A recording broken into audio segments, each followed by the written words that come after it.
I'm speaking to Max Blumenthal, journalist and author of the best-selling book, Republican Gomorrah, and the new Goliath, Life and Loathing in Greater Israel.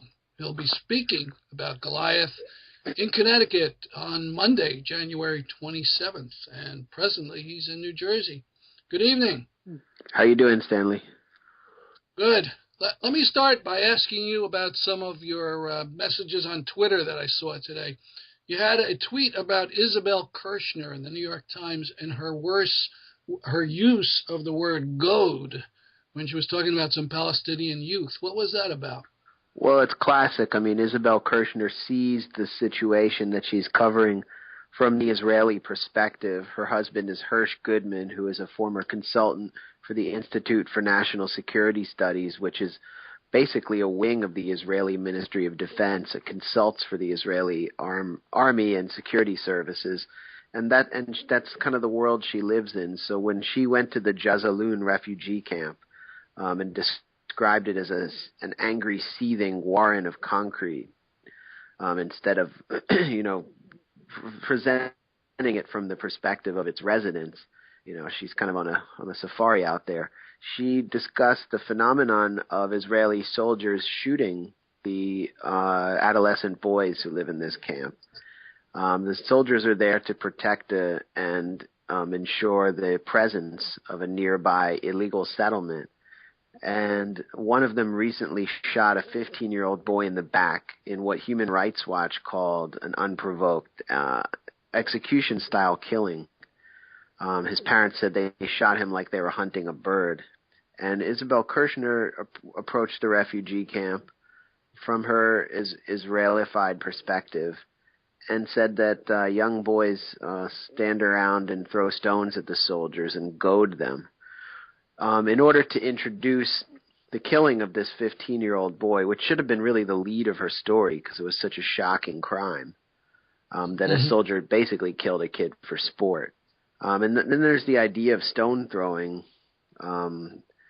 Jody Rudorin, who is the bureau chief of the New York Times in Jerusalem, and who also has an Israelified perspective, and whose husband Gary Rudorin is a very outspokenly Zionist artist and theater producer in Israel, wrote an article about why Palestinian children throw rocks, and she couldn't seem to accept that they might throw it to tell the Israeli soldiers or settlers that they're not welcome in territory that's occupied. She chalked it up to boredom and a culture of indoctrination. So this is the perspective of the New York Times that we're seeing over and over again, and none of the reporters are capable of putting themselves in the shoes of the Palestinians they're supposed to cover. You had another tweet about support for a campaign for Palestinians in the refugee camp Yarmouk. Could you talk about that a minute? Well, the Yarmouk camp is a refugee camp in Syria that is under siege. It's under siege by the Assad regime, which dropped a barrel bomb in the middle of the camp, killing several Palestinian residents 2 days ago. And there are fighters from the Free Syria Army in the midst of the camp who are battling the Assad regime. And this fighting has kept food from coming into the camp. And people are dying of starvation. I think today and yesterday were the times, the first times we saw food convoys from the UN and other aid agencies be able to enter the camp. So it's a really dire situation. I know many Palestinians support the resistance against the Assad regime, and then there are others from the PFLP-GC who are actively allied with the regime. But they're basically, most of the residents of this camp are caught in the middle of the fighting. Palestinians are, as they are almost anywhere in refugee camps or in occupied territory, as defenseless as food on the table. And so I wanted to kind of promote some awareness about what was happening in this camp and encourage people. The UN Refugee Works Agency, if you go to their Twitter feed or you go to their website, You can actually sign a petition demanding that aid convoys be allowed in, and you can also support the aid agencies, which are supplying food to people who have been starving to death over the past few weeks. And of course, we have to ask why they're there in the first place. They're there because they're not allowed to be in Palestine. Right. Now, you visited a refugee camp in Jordan, am I right? Yeah, but actually, when I was in Beirut, and I didn't write about this for various reasons, but when I was in Beirut in 2011, I met people from the Yarmouk camp who were coming out for the first time when the fighting began, and they held the Assad regime completely to blame for the violence that was stirring in the camp. But I've been to Palestinian refugee camps around Lebanon and across the West Bank. Mm-hmm.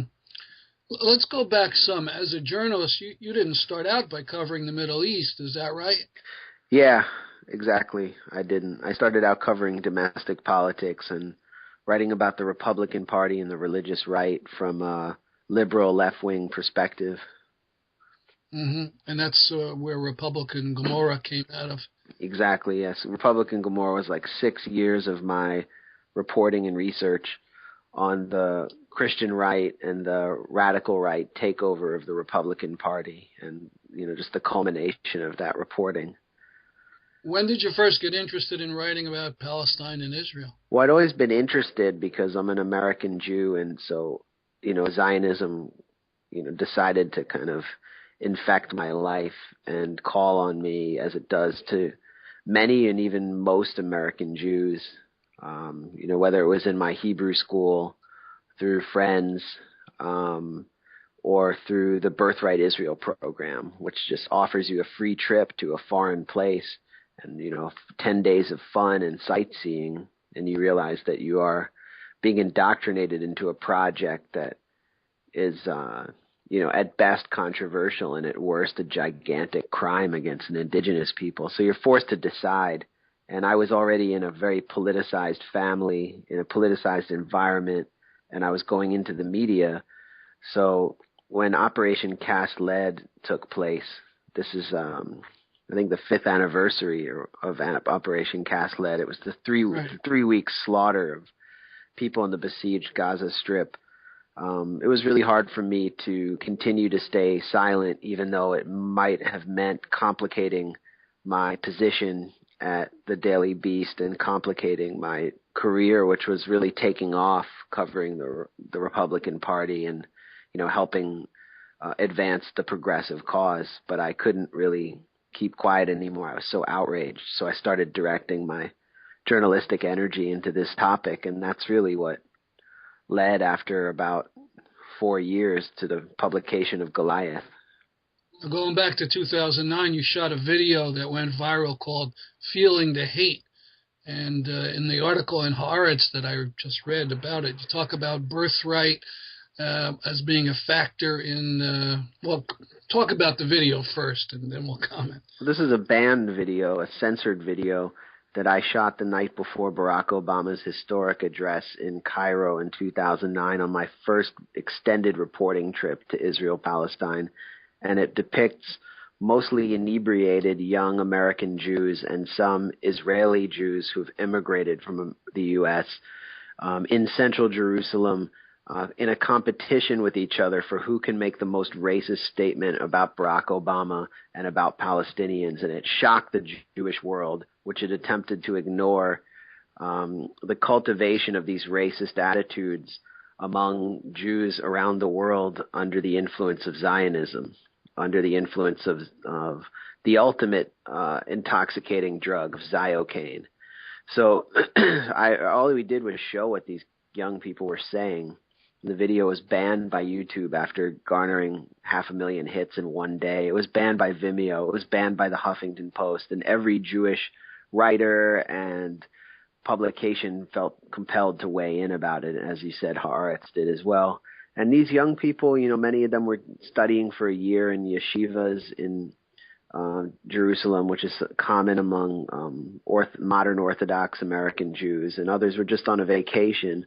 And I've come to meet people who know the chief protagonists in this video, and most of them are from the Five Towns area of Long Island. And, these attitudes, these racist attitudes are being cultivated there in this very affluent suburb right in the United States. These kids may be even more racist than many Israelis, but in Israel they felt released, and they felt like, as young people do when they go to Amsterdam to smoke marijuana, they had gone to Israel to be tribalistic, to be militant, to be bellicose, and ultimately to express their racism and have people cheer for them. And with my video, I actually managed to sort of shame them and send a warning to the Jewish world. I was hoping this warning would have been taken seriously, and unfortunately it wasn't. So now what we're witnessing in that same area near Zion Square are mob attacks where Jewish Israeli youth are routinely attacking young Palestinians. Or a young 19-year-old Palestinian named Jamal Julani was beaten into a coma last year because he was accused of making a pass at a Jewish girl. So it was sort of a modern incarnation of the Emmet Till lynching. Now, talking about your book briefly, much of it is about racism, and in the news over the last few weeks, this charge has been in the news, but not so much coming about accusations of racism against Palestinians, but about Africans, principally from Sudan and Ethiopia. Could you talk a bit about that? Well, there are 60,000 non-Jewish Africans in Israel. Most of them are concentrated in Tel Aviv, in poor neighborhoods of poor Jewish Israelis.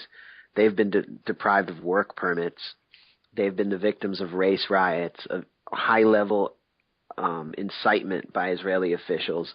But most of all, they've been deemed a demographic threat to the Jewish state because they're not Jews, and they are seen as a potential contaminant to the ethnic purity of this Herrenvolk democracy or ethnocracy.